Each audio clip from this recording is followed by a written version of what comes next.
So here we have our 3 pre-filled trigger sprayer bottles, one with 10 ounces of water, one with 15 ounces of water, and one with 25 ounces of water.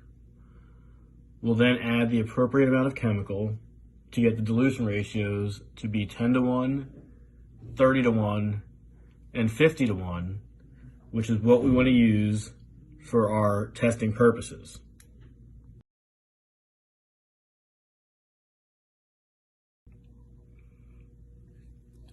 So here we have pre-taped off sections that we're going to apply Cleansol BC, diluted 10-to-1, 30-to-1, and 50-to-1, allow a 5-minute dwell time, reapply, and then rinse.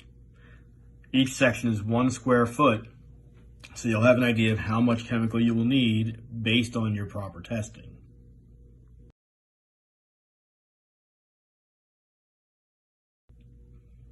We then repeat the same application process, only this time using HD Britenol, to see which product will give us better results on the same surface, same dilutions, same dwell time.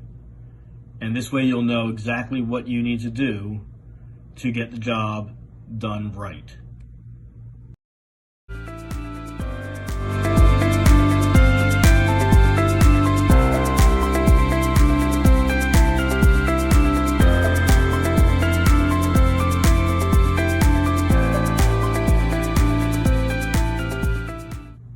Once the testing process has completed, you can then evaluate the results to see which chemical at which dilution offers the best results to you and your customer.